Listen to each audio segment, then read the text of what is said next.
I'll be Yeah, super you quick wanted to about it. raise this story, which is the AMD Zen Yeah, 3, so the Ryzen 5000 yeah. series. So I thought it was going to be the 4000 because everyone's running 3000 series, and then the 4000 series, from my understanding, only sort of got used for OEM laptop builds as well. Never really came up as a consumer chip.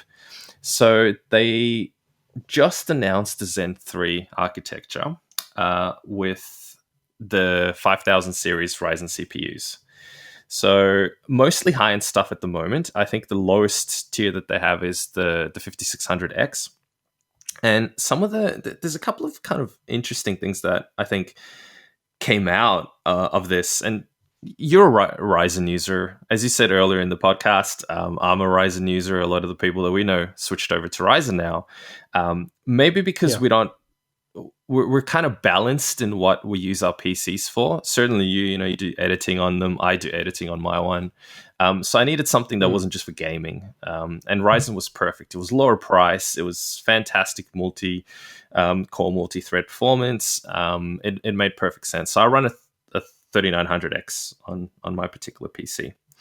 But some of the interesting things that I think that came out of this is that, for example, they're clearly aiming at Intel to try to dominate the gaming market, and that's the tie-in with your podcast because I know you have a gaming podcast. So I think the key thing is that AMD are switching their strategy to say, hey, all this time it's been known that Intel have been the kings of gaming when it comes to CPUs, and Yeah. that's mostly I think for factors like the fact that they just have higher single thread performance. But now they're coming out saying, "Hey, we're going to beat Intel, and we're going to have CPUs that will be better at gaming." They're certainly better than the current generation. So I don't know the numbers off the top of my head, but it was something like 25 or 28% extra gaming performance in terms of, I guess, frame rate between the 3900X and the 5900, which is a significant enough boost from a CPU that's already pretty decent, but it was obviously lagging behind Intel. Mm. But what I find interesting is a couple of other things. Is they've they're not including coolers anymore with their CPUs. So currently, even my 3900X came with a cooler. I didn't use it on the CPU itself, and I was actually sitting there thinking to myself, who would actually use this relatively budget? It's decent, but it's relatively budget air Oh, cooler on a I 3900X. I'm using the See, stock cooler. it I, depends on I the use the stock chip, cooler but on like on the mine. high end ones on a 3900X, I don't know Oh why you'd yeah, ever maybe use not that though. that stock Yeah, cooler. maybe You'd not. go there's and you could tell, and clearly that's what they've done. They've realized that for enthusiasts that buy these kind of chips, and they're premium chips in terms of price point as well. They're not budget $300-400. No. They're actually quite premium chips now. They know that they're going to provide their own water cooling or custom water cooling or their own massive beefy air cooling solutions. So I kind of get why they did that. But what's fascinating is even though they dropped those parts, and when you think about it, getting a semi decent air cooling solution isn't particularly cheap. It's still going to cost you like $50 at least. More if you want something Yeah. decent, obviously. They've on top of that, they've also increased the prices.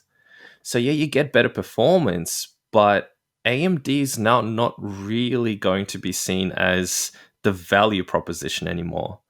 And I think Well, it still will be. It not still will be. necessarily It'll still be well, cheaper that's than the thing, it Intel. might not. It's now getting to that Intel price point, Mm, and on top of that, you don't even get the extras like the air cooler, which fair enough, you're probably not going to end up using, but it is a point that people will think about, that you get less, well, you yeah. get more performance, but you get less stuff for a bigger price.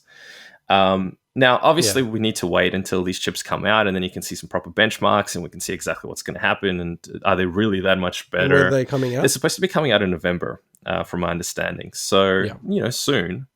And then, yeah, I'm keen to see, the kind of benchmarks that we'll see. I don't intend to upgrade. I've got obviously the right parts for it. They're supposed to be supporting B450 motherboards.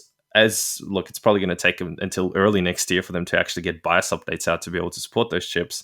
But the plan is to be able to support, even those motherboards as well. If you're on an older platform, bad luck. But if you're on an older platform, I don't think the motherboards that you have are probably going to be that capable of supporting some of the requirements that some of those chips have anyway.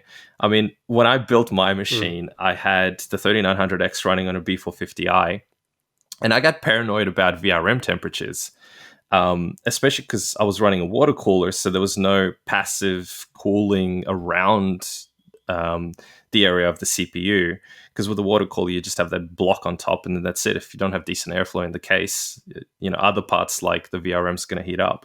So I ended up getting a different motherboard that I knew had much better VRM to not sit there worrying about stupid stuff like that overheating.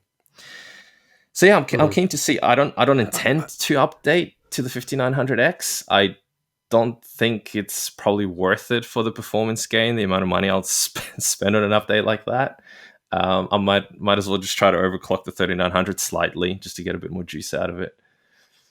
Well, I have to say, like, if one person is thinking about, hey, I might get into, enthusiast level at least, PC, and switch out of the current consoles and the next gen consoles, early 2021 is an amazing time for that. Oh, You've got like the 3080s, perfect. like just the whole setup. It's just, and they're way more quiet than they used to be back in the day. Other than coil wine, it's actually coil wine.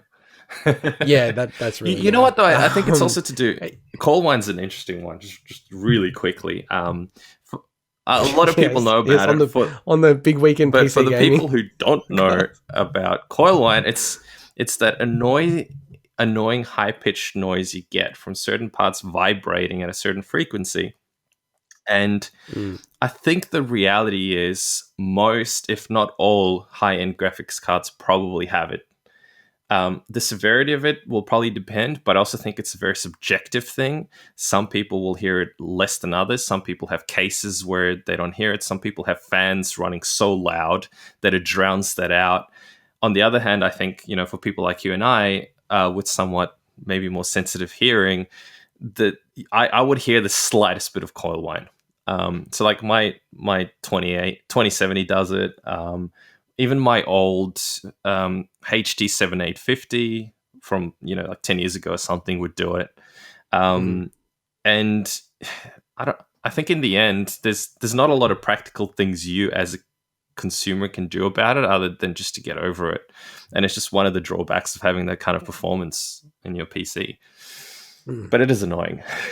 No, definitely.